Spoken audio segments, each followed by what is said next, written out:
going on, FM family? I am Dante. I'm Johnny. And today, guys, we're bringing some creepy stories for you guys. I suggest watching this a little bit later in the night so you guys get the full effect. But this is stories reading off the internet. If you guys want to know, it is a creepypasta page. Letting you know around that this is going to be one of our non-usual videos. We usually do gaming and podcasts, but this is something similar to that. But yeah, that's what we're going to be doing for, I guess, the majority of the videos. Yeah. Just to get like a creepy sense of anything, because I do like a lot of creepy stuff. I watch a lot of horror movies, as he does. Yeah. So we thought this would be like a good thing to just have something different in the vibe than our normal gaming videos and everything like that. So we should probably give the title and the.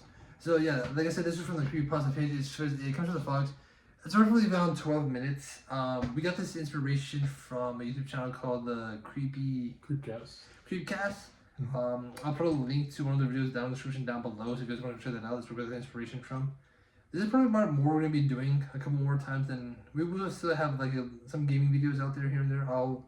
I'll be still doing my story gaming, and when we're together, we'll probably do more of these or something like that, or just normal podcasts that we have. But other than that, yeah, let's just jump right into it. So this is for the Fog. This is written by Echoes in the Dark, and if you have headphones, I really suggest you use them to get the full experience. So, I guess, should we start it, right? Yeah. Into the Fog, written by the Creepy Darks. The blaring of the alarm jolted awake at 2:45 a.m. sharp. The ungodly hour had become reunited. Routine. Routine. If I fuck up, it's because I'm not a good reader, guys, so he's gonna be helping me some of the time. So, but still, I'm getting married soon, and every hour over time mattered. 2 hours a day might not seem like much, but it adds up fast. Thus, I silenced the alarm and moved through the unusual morning ritual, brushing my teeth, washing my hair, Slicked it back with gel. Everything felt ordinary until I stepped outside. That's when I saw it, the fog. Not the thin, fleeting mist you would expect, but the dense, suffocating fog, so thick I couldn't even see the edge of the backyard. It wasn't just fog, it was something out of Silent Hill. That kind of reminds me of what happened early this morning. Oh, the rain. Yeah, we couldn't see shit, bro. For some reason, I don't know why. Like, when I went to work the other day, it was fucking sunny as hell. The morning comes like a fucking... It's like God decided to say, hey, fuck you, we're gonna fuck up your morning and everything. It reminded me of it when it got foggy and I was looking at the zoo and shit. We couldn't see the park outside the fence, man, and it just looked like some shit out of Silent Hill. We're just gonna see shit, anything basically with the package. Yeah. It's fucking world. The dense fog made it uneasy. Visible was practically non-existent. Still, it was 3 a.m., and I convinced myself it would be fun. I stepped outside and walked to my car. Its silhouette barely visible through the mist. Sliding into the driver's seat, I started the engine. That's when it hit me, a strange gnawing sensation. Like I was being watched. I froze for a moment, scanning the yard, surrounding haze. Nothing, just the fog. Thick and impenetrable. I shook it off, blaming the discomfort on my usual unease with the dark, and started on my way. It's a little far. Okay. The drive wasn't easy. I had to crawl along, standing to make it into the faint line of the road. Anything further than a few feet ahead was swallowed by the fog. Likely most like the driveway was along quiet side roads, with hardly any traffic to worry about. The Christmas lights and the decorations leading in the house helped me guide my way, like Rudolph leading the sleigh through the haze. But not even so often, I'd catch something at the corner of my eye, a flickering light, briefly obscured by a fleeting movement. As if something had darted across the road. Maybe a stray deer, I thought. They were common enough around here, but something about the way it moved didn't sit right with me. I gripped the wheel tighter and kept going, trying to push the thought aside. It We weren't going to alternate because we're both going to be reading at the same time, so when I stop, he'll start reading. A static on the road grew louder, suffocating the fleeting model of that has been my only solace. I felt over the dial, but nothing helped. The music faded completely, leaving alone the crackling kiss. The fog seemed heavier now, passing down my leg. Passing down my leg a weight. I felt the edge of my leg, for an old injury flared up, sharper and more persistent with every mile. That feeling, the one that I was being watched, kept creeping in, stranger than before. Every flicker of light in the distance felt like a signal, a warning that whatever was out there was closing in. The heater in my car must have died. No matter how high I cranked it, the chill seeped into the cabin, beating a finger at my face. It was freezing, impossibly cold, and every breath I took felt like a thinner strain. I tried to rationalize it all. The cold, the static, the lights. I told myself it was just my mind playing tricks on me, that I was letting the fog and the darkness get to me. But deep down, I couldn't shake the feeling that it wasn't just paranoia.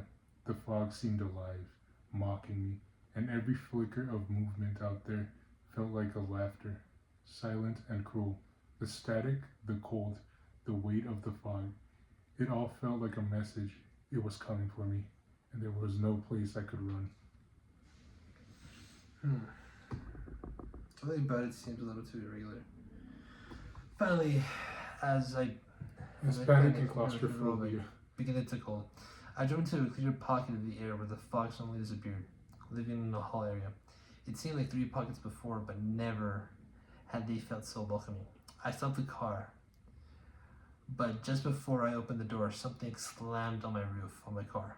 It was heavy, a jarring thud. My breath caught in my throat as the noise echoed through the silence. For a moment I froze, gripping my steering wheel, heart pounding, a tree branch.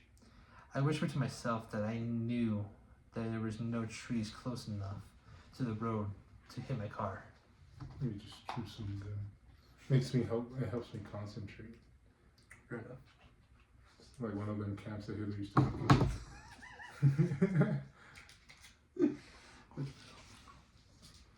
The difference in the air was startling. The pocket felt fresh, clean, free of the suffocating weight I'd been enduring. It wasn't as cold here, and for the first time in what felt like forever, I didn't feel trapped. Even the static on the radio had cleared, and music softly drifted from the speakers. I opened the door and stumbled out, dropping to my knees as I gasped for air. The oppressive weight of the fog momentarily lifted. When I finally stood, I took a moment to look around. I exactly knew what I was. I was down to the route against the very end of the years. The single streetlight overhead bathed the road with a warm yellow light, illuminating the nearby house abandoned with colorful Christmas lights and a towering Santa inflatable. Behind me, an open field stretched into the dark, its ownership a mysterious I've never bothered to solve. A Jingle Bell Rock played on the radio, grounding me to something familiar. I laughed at myself. There was a voice, was shaky. I let it to my imagination to run wild. Of course, there was nothing out there. Just fog, some bad weather, and maybe a paranoia getting the better of me. Get closer to me, man, because I'm blind as shit with these glasses. I decided to stretch my legs for a moment and took a quick walk up the road to get closer, look at some of the decorations. Christmas lights and music had always been a comfort to me, a little reminder of joy in the darkest hours. Taking out my phone, I had snapped a picture of the brightly decorated homes. My fiance would have loved these, I thought, smiling, faintly glancing at the screen. I saw the time, 4 a.m. How was that possible? Had I really been driving for an hour and barely made it a quarter of the way? That didn't make sense. I wasn't driving that slowly, was I? It was then that I saw it. Standing just at the edge of the fog was a figure, tall, giant, and impossibly thin. It loomed like the middle of the road. I could make out its features only in a silhouette, sharp and unearthly, and illuminated by the streetlights. It stood completely still, and I couldn't tell if it was watching me or waiting for something. My breath catches as I release the fog, moving again, creepy forward to like a living thing, solving the safety of the clear air, and inching toward me. My pocket of calm was no longer safe. I started running as fast as I could, the cold searing into my bones and the pain in my leg flaring like never before. The silence was overwhelming, an oppressive, deafening void that seemed to consume everything around me. Within the fog, the absence of sound became louder than anything I'd ever experienced, as though the world itself had been smothered. It dulled at my senses, disorienting me, and before I realized, the fog swallowed me whole. I could barely see my hands in front of my face. Without any protection on my car, I was completely exposed to the opposite of fog. It was pressing down on me like a suffocating blanket as I blindly run. Something cold and unyielding clamped onto my calf. I felt hard slamming to the ground, the pain burning, shooting up my leg so intensely. It felt like warm flesh was roasting me on an open flame, rolling on my back. I froze in terror as I saw it.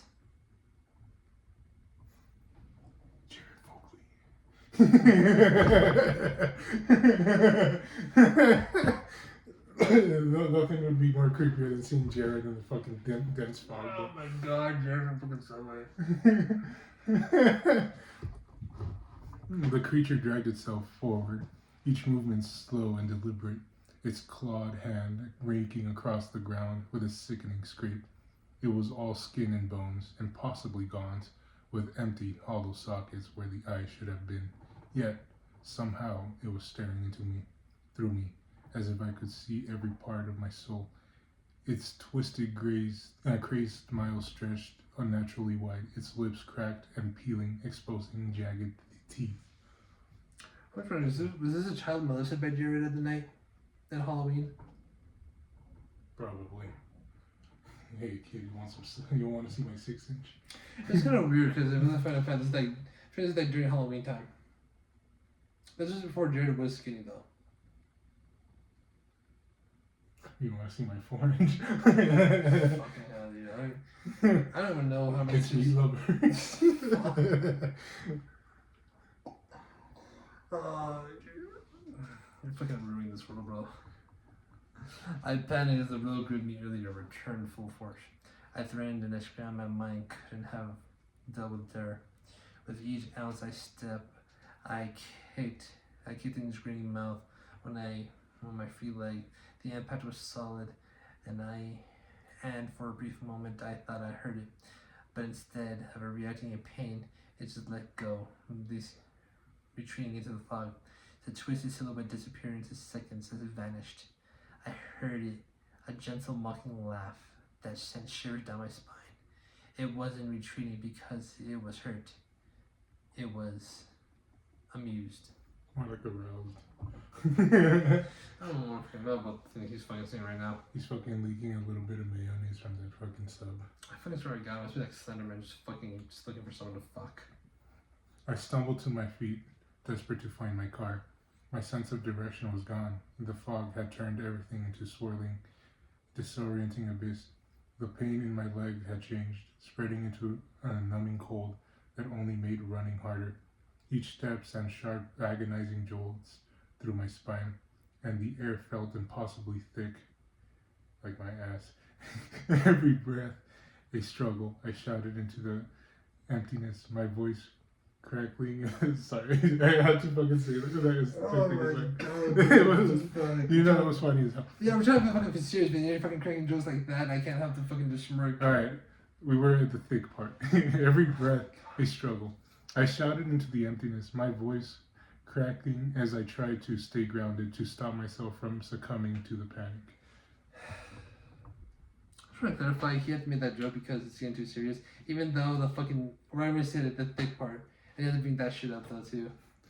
I mean, my ass is pretty thick, man. I make a lot of girls jealous. God, I'm just I don't want to imagine it, but you saying shit like that, it's putting a very fucking unpleasant photo in my head right now. I'm imagining girls just running at you. Oh god. The fucking image is disturbing. I don't want to describe it. Yeah. No, that's the true creepy part. Oh my god. I fucking hate you. Oh, dude, that's so unsettling. I wish I wasn't picturing that. It's just like the clapping, like. Oh my god, don't. The worst part is that I fucking had effects. I could have done with the visual, but I think the fucking sound effects on it is fucking. Alright.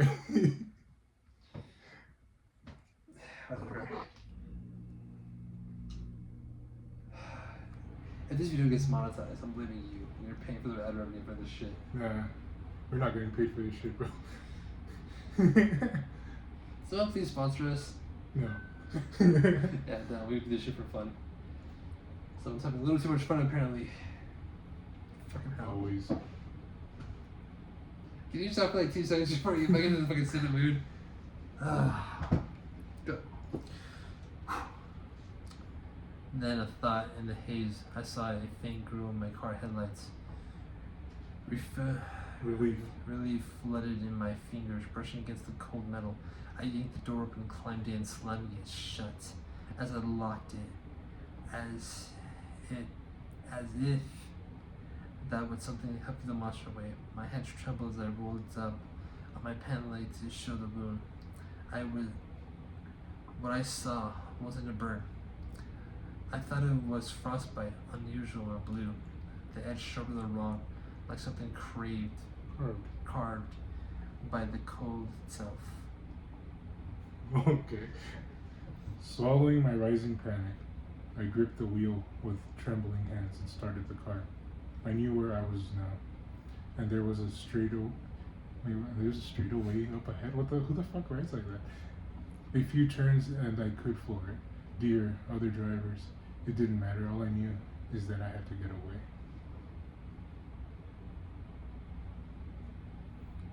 Right? Like, there was a straightaway. Like, they could have just said there was a fucking road up ahead.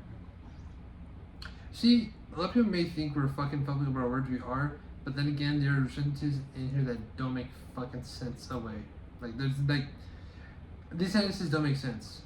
I mean, it was probably written by like some 12-year-old, let's be honest. But still, they could like, this is a fucking creepypasta story to the people both. If you're fucking writing a story, at least make it sound believable or use words that actually. Or at least ask someone else to write it. Is it? But I mean, it's not that bad. The way they're describing the story is not bad. No, describing what the figure was, it's gonna be like flashbacks like Slenderman or like something like similar to that. I think kind of more like the Ray, because considering it did have eyes, but they were like pits, or maybe like some sort of Wendigo. No. Yeah, considering it's cold outside and Wendigos are unknown to have are known to be like in winter. That's true. You know, their fucking heart's cold as ice. True. Get it fucked up. I dove as fast as I could, gripping the wheel until my knuckles ahead. I had to do what was good. Listen to this. All I had to do was go straight. Like my sexuality.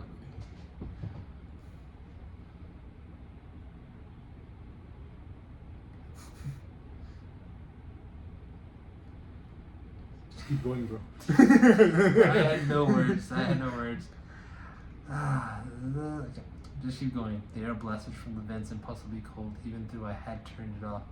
It chilled me down to the bone, seeping into my skin. The radio hissed with static. No matter how many times I shut it off, it always come back on. The sound crawling under my skin, burrowing into my head. Sometimes it felt like I was hearing it from the speakers. But somehow, inside my mind, the monster gargling laugh echoed over the static, mocking me, tormenting me. It was savoring my fear. Then, cutting through the chaos, I heard a voice, clear, calm, and achingly familiar. My fiance's voice. What happened? Oh yeah, do like a female voice. What happened? She asked softly. Yeah. Are you okay? It sounded like Michael Jackson there. I like that. For a brief moment, I thought she was there, right next to me, in the passenger seat. But when I turned, all I saw was the empty leather seat. My mind raced. I must have accidentally called her when I took that picture of the decorations, right? I fumbled for my phone, but the screen still read 4 a.m. Impossibly frozen. Time wasn't moving. That's what I saw. Something in the middle of the road. I slammed my brakes as I slowed down, my heart racing. The figure awkwardly like a puppet on strings, jerking it unnaturally. I squeaked. I squinted. I squinted, trying to make sense of what I was seeing. As I get closer, its Proportions. proportion came into focus. My stomach twisted. The limbs was all wrong, as if someone has never seen a human tired to piece one together for a verge. Description. Description. Vague description. A cheap uncanny imitation. I think this is a Skinwalker, man. Considering the fact that it copied, like, That's the true, voice of the freaking fiance. Yeah, because skinwalkers are known to like look like almost anything and imitate people's voices. Yeah, and considering it looked like a fake, cheap, uncanny imitation of something. And it said earlier that it was like pencil thin with like dead eyes and everything like that. Yeah, it's probably like some sort of Skinwalker. Alright. I'm not jacking off, I'm ignoring down the computer. I'll take up the scroll now. The moment I realized it wasn't human, its head snapped toward me, those hollow, lifeless eyes staring straight into mine. My chest tightened as I watched it dissipate into the fog, vanishing like it had never existed.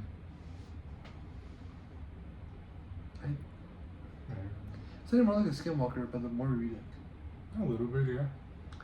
I really had no time to process what I heard.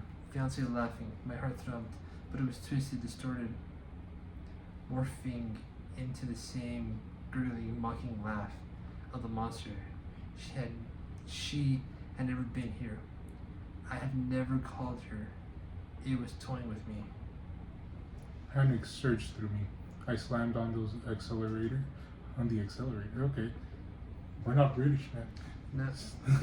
Anyways, the engine roaring in protest. My old car struggling to keep up. It sounds like mine.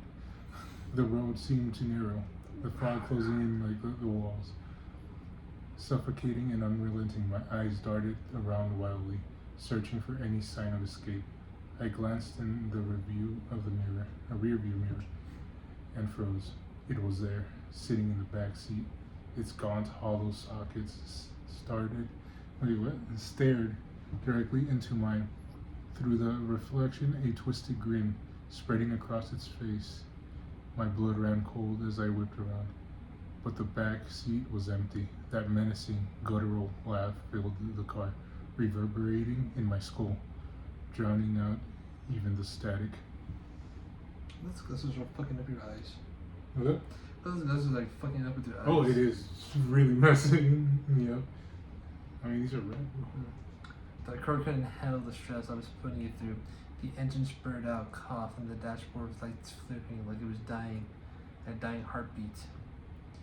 And the headlights dimmed in the faint glow. Finally, with one last groan, it rolled to stop. No! I shouted, slamming my head against the wheel. I begged, I cursed, I pleaded with the car to keep going, but it was done. It was over. Just like mine, bro. Yeah, this car was done. Like, my car died. it was beyond fucked up, or some people would say it'd be fucked or something like that. I fucked up beyond repair, man. Whatever, it was fucked up beyond repair. If I could show you a picture, I would. Then I heard it. Hysterical laughter echoing through the fog. The monster hadn't planned this. I could tell, but it didn't matter. My desperation was too funny too perfect for it to ignore. I'm trying to see if I can get, like, I'm not sure people reading this don't know what they're saying. I don't know, man. Because there's a lot of misspells here and a lot of stuff that's not accurate to the freaking story. It says one thing, then it goes to a complete different turn. Yeah. They should have like put a comma there. My desperation, comma, was too funny. And then they should have said for him. Yeah. But whatever. That's whatever. These are stories. Yeah. Tears burned the edge of my eyes. I was so afraid, so utterly helpless. I didn't even know exactly what I was anymore. The monster was serving every single of my panic, feeding off of it, and it was ready to give up. This thing was going to kill me, or eat me, or worse, try me in this suffocating fog with a roof forever. I swallowed hard, my chest tightening as I braced myself for the end. And then I saw it, just on the edge of the fog, glowing faintly through the haze, the light of the sign bearing my employer's name.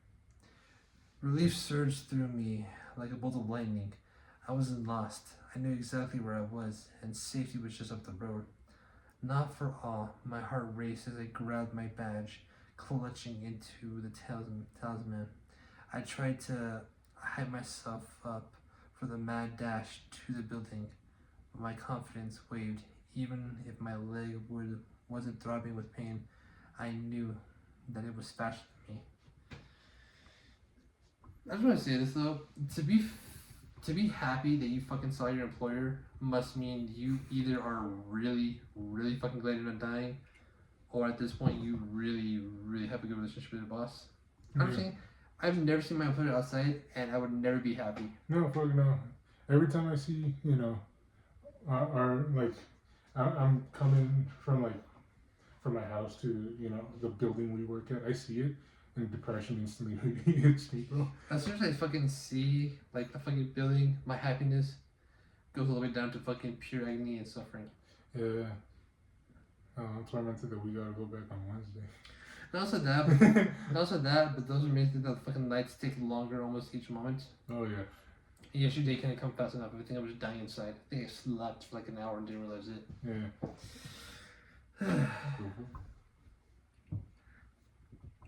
That's just having that moment there. Right. Then I remembered the baseball that I had in the back seat. I left it there after a game not too long ago. It wasn't much, but it was something. Grabbing it, I felt a small flicker of hope ignite in my chest. If I was going down, I wasn't going down quietly. I was going down swinging. Also, why the fuck did the lights match the random explosion? This is a free website, guys. We're getting ads for dumb shit everywhere. Bro, that kind of hurt my eyes. I'm not gonna lie. I think you should take out the fucking glasses. Yeah.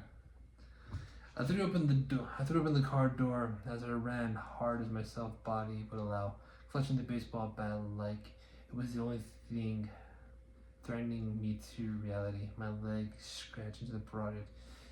My injured calf sending sharp bursts of pain up my spine with each step. I ran and ran, gasping for air, but no matter how far I pushed myself, I felt like I wasn't getting any closer. The sign of the building loomed on the edge of the fog, tormenting me, always just out of reach. Behind me, the sound of laughter erupted again, louder this time, echoing through the fog. Then came the footsteps, a stampede of them pounding on the ground, so close it felt like they were right on my heels. I pushed harder, tears stinging my eyes as Straining. No, it's not straining, it's stinging. There's two G's. What the fuck? Stinging my eyes as I gasped for breath. My chest felt like it might explode, but I didn't dare to stop. People need to fucking know how to spell. I glanced over my shoulder and I saw nothing. The footsteps up immediately, leaving me in the surrounding, but the defying silence all over again. My heart pounded against my ribs, each beat echoing through the void. Shadow darted into the corners of my vision, faster than I could track. And then laughter grew louder, more chaotic. It wasn't one laughter anymore. It was many, 10, maybe 20 voices all laughing at once, overlapping in this grotesque, mocking symphony that made my skin crawl. Then, just like before, I saw it, standing at the edge of the fog, its silhouette starkly illuminated by the glowing sign of my workplace behind it. It stood like a sentry, motionless, blocking my path, but now, with the light behind it. I realized just how massive it truly was, far taller than I'd imagined, its twisted, gaunt frame stretching impossibly high. The fog thickened around us as it took its first dreadful step forward. Each step was slow, darting Deliberate. deliberately. With each moment, a mocking laughter grew louder, echoing off the walls of my mind. My hand tightened around the baseball bat. The wood slick was swift. That was it. Not now. Now or never. Do or die. Do or die. I stood my ground, trembling, but Resolute. resolute as I approached him when he came closer. I started dilating in the hollow, lifeless eyes. The laugh stopped abruptly, replaced by an eerie, unnatural silence. It tilted its head, examining me. I knew something was different this time. I wasn't like the others it has taken. I wasn't going to go down easily, as it expected. The fuck? Sorry, my computer froze for a second. It loomed over me, at least 2 heads taller, its skeletal frame grotesque in the dim light. 3 long claws extended from each hand, jagged and sharp as kitchen knives. The very claws that had left frostbite on my leg. My heart pounded, but I refused to back down. I steeled myself, gripping the bat tighter. If it wanted me, it would have to fight for me. If it wanted me, it would have to fight for me. Well, I would have put it in a different way. But again, No, I'm pretty sure he's not like a professional writer. He's just doing this for fun. Yeah, I know, but like, even the way saying that's like A little repetitive. If it wanted to kill me, it would have to fight for me. no, like I understand what he's getting, but the way he said it, if it wanted me, it was gonna have to fight. He was gonna have to fight for me. That's like something you hear like in a movie, like I don't know, like some stupid love, like rom-com, like. I would fight for my daughter. It does sound oddly sexual. I'm not gonna lie. I would fight for my daughter just so that I would. You know, but that line kind of does sound oddly sexual. But we know what the context behind it. Yeah, it's like if it wanted me, it would have to fight for me. It's like saying like I would fight. It would wanted my body. I would fight for your approval to marry your daughter or some shit like that. The more I read this, the more I think a fucking 9-year-old wrote this. Told you. I swung the bat with every ounce of my strength I had aiming in his head. The wood connected with the striking crack. It grunted in pain, struggling back. I stepped clearly caught off guard. For the first time, I saw it falter. Just behind, barely 100 feet away, I saw the door of the building. The final stretch to safety. Without hesitation, I bolted past the creature. I had stumbled in a roar, rage spilling in the air. The sound was more than a scream. It was funny. It was furry, incantated, primal, and defining. My legs burned. Fuck. My chest heaved, but I pushed myself forward, the door within reach. It's because it keeps fucking. And like he's like, we're getting ads, so like it moves it down, and I lose my spot. All this together. Maybe we'll download a story next time, so that's what we just read it out. Yeah, we could just print the papers probably. Probably. And then like just have it there. Yes, I slammed my badge against the scanner, prying it with work. Wait, what? Praying it? They didn't spell prying right. Praying it would work. Oh, praying it would work. Okay, now I'm fucking stupid. Yeah. I was dropped as a child.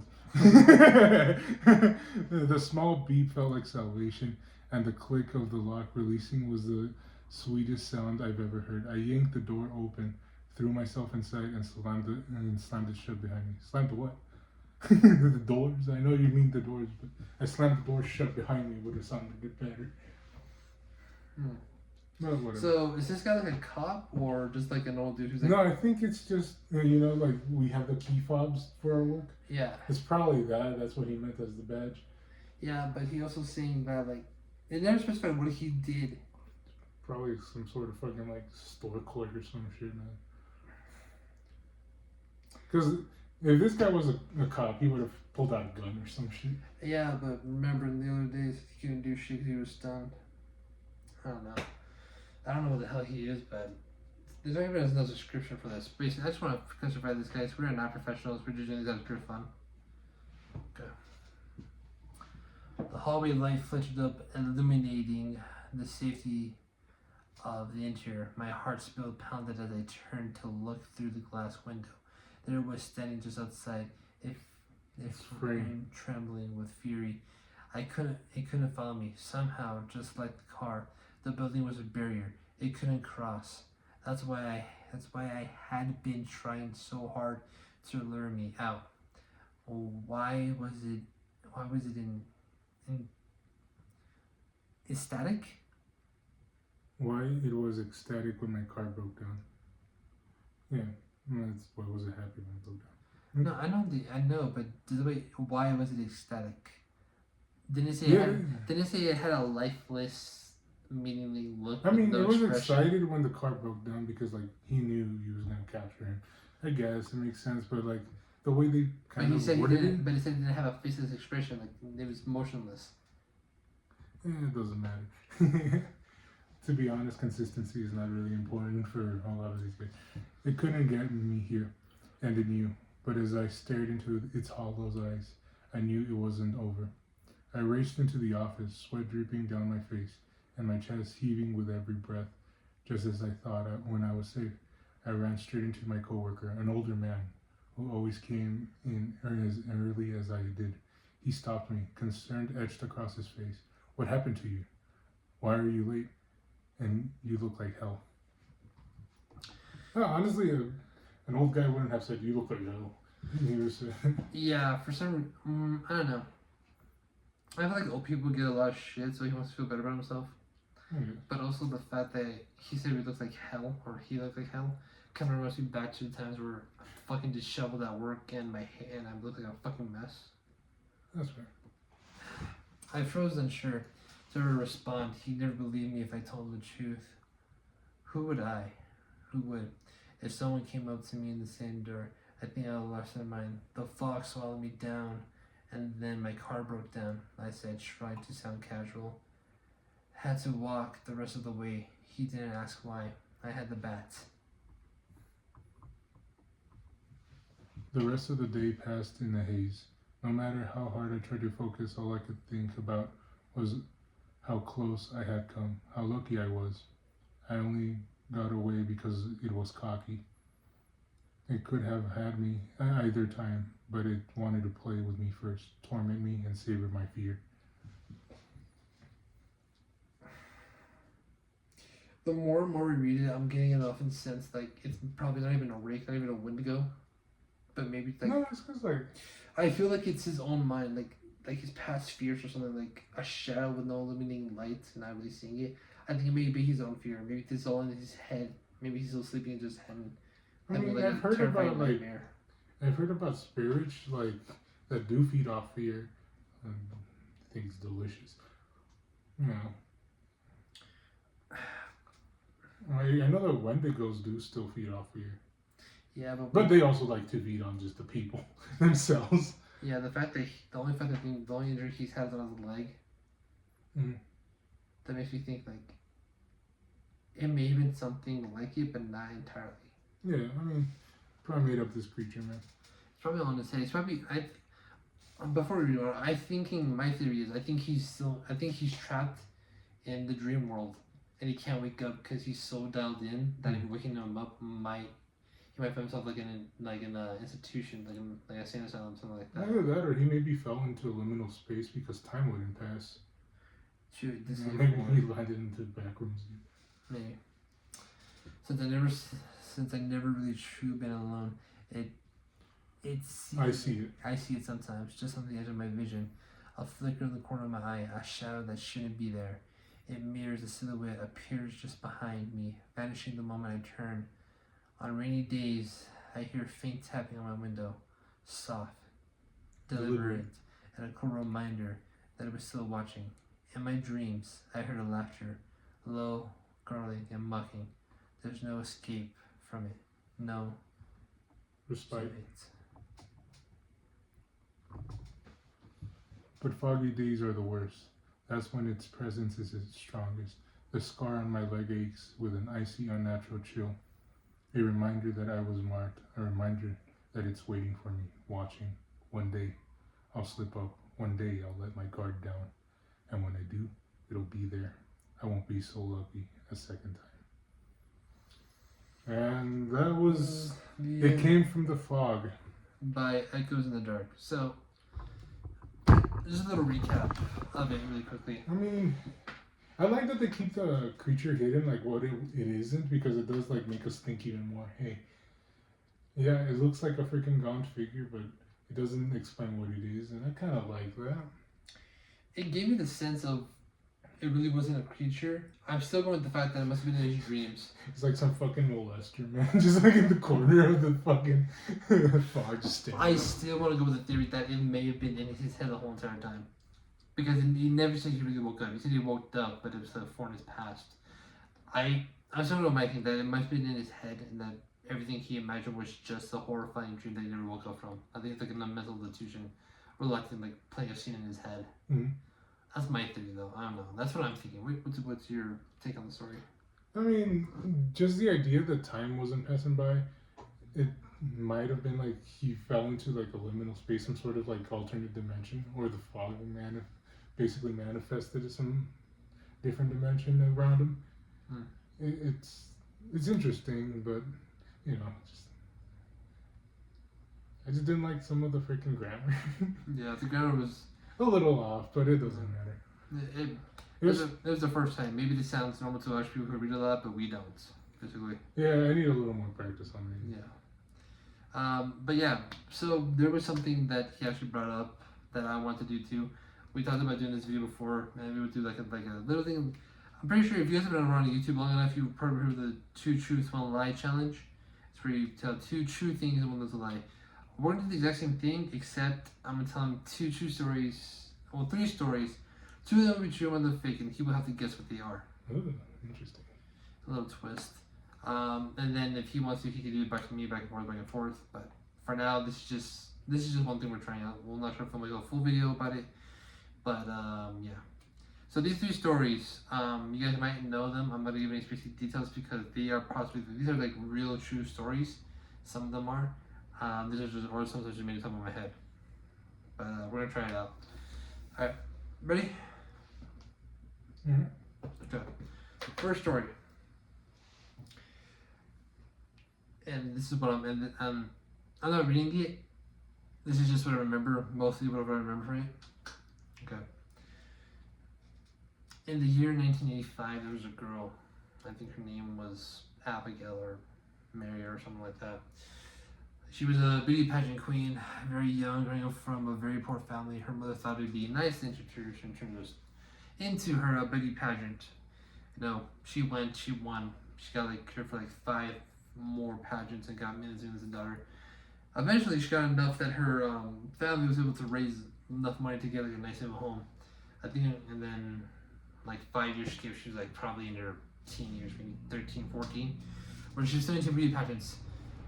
When she was training one day, she went outside to get a breather of air, and then like out of nowhere, just out of pure nowhere, 5 hours went past and she disappeared like instantly in thin air, just like that.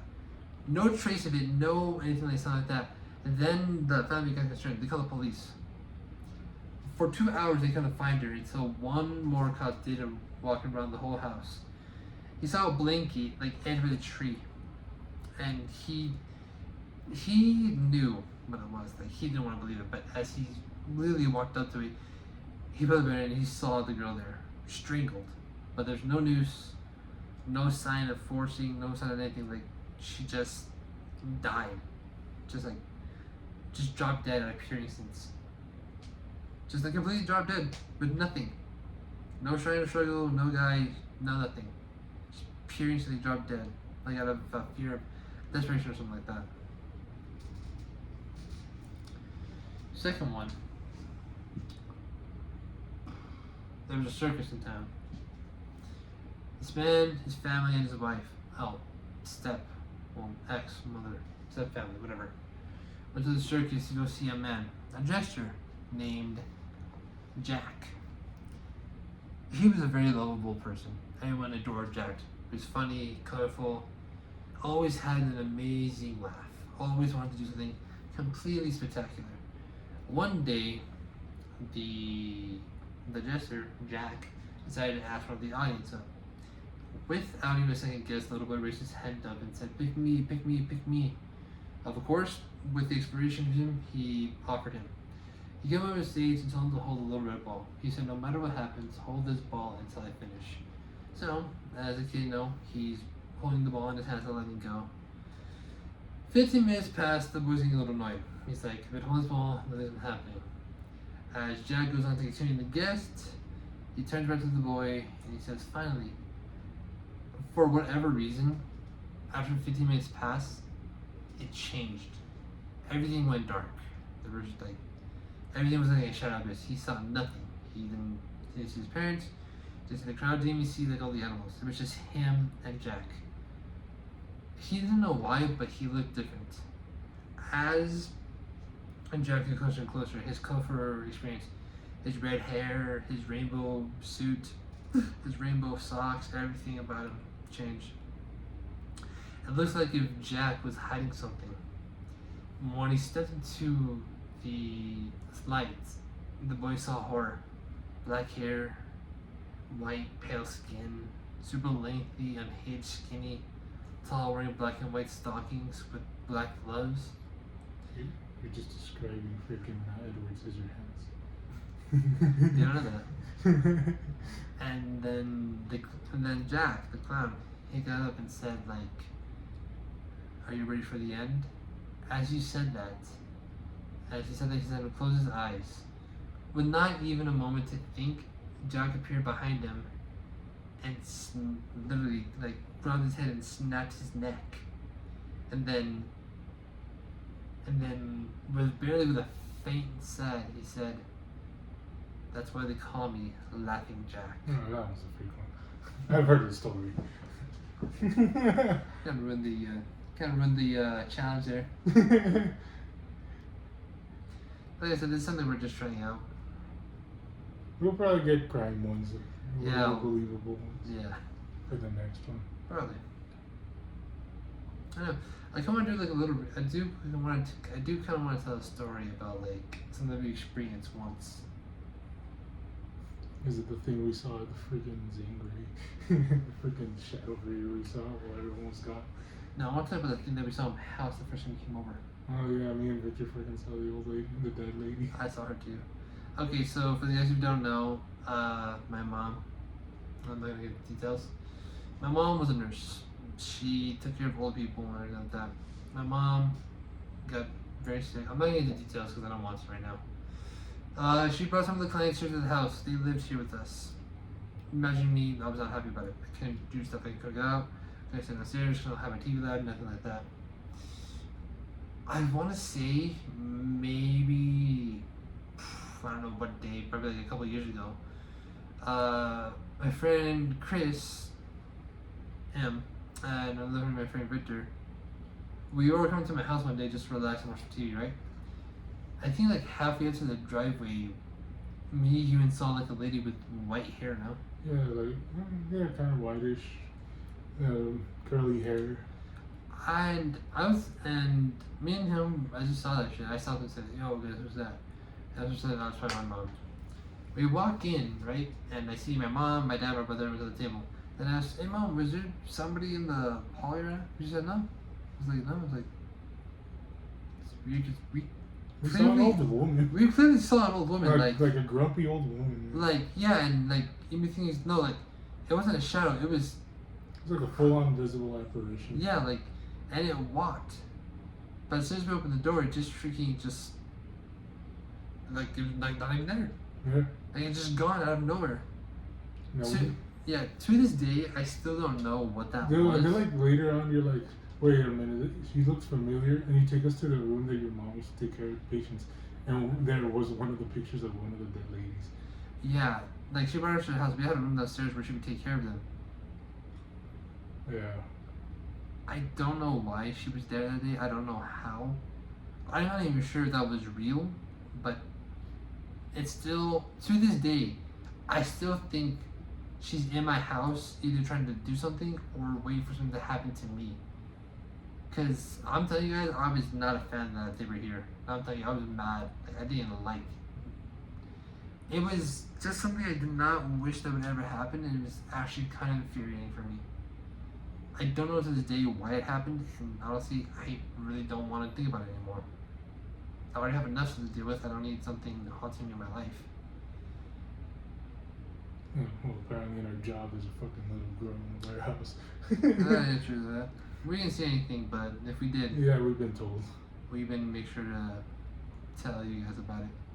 But as far as I consider, everything that's been happening around with the old lady and everything that's been happening, it seems like something's trying to haunt me or tell me something, or like it's near me towards my dad. I don't know. Whatever it is, I hope that one day I'll have an answer for you guys. But until then, I don't have anything else to say. Mm-hmm. Well, guys, that's pretty much what we're gonna be doing. You can't see, maybe you can't see our face, maybe you can. That's okay. We're kind of like doing like this non-face story type of thing. You probably see that throughout the computer, but if you don't see our face in the dark, it's because, well, we're trying to be on this. But that's pretty much all we have time for, guys. We read a story, there's just some creepy facts, and something about my life. Mm. Next time we do this, it'll probably be a little bit more better. Yeah, we'll have an actual story probably printed out so we don't have to deal with the Yeah. the shitty ads always popping up. And we'll definitely put some stuff in the background. We'll definitely keep you guys posted on what's happening. And if we find any more stories that are interesting, we'll let you guys know. Well, unfortunately, guys, that's pretty much all we have time for today. Let us know what you think. If you'd like it, we'll do more of these in the past. We'll do more of these in the future. Maybe a little bit more of the inside of what's happening and everything. And yeah, my name is Dante. And there's a Johnny. We are both the Nephilim gamers. And remember, don't look out at the fog for too long. If not, Jared's gonna molest you. Yeah, this is gonna be one hell of a story. Oh god, Subway's gonna fucking cancel us.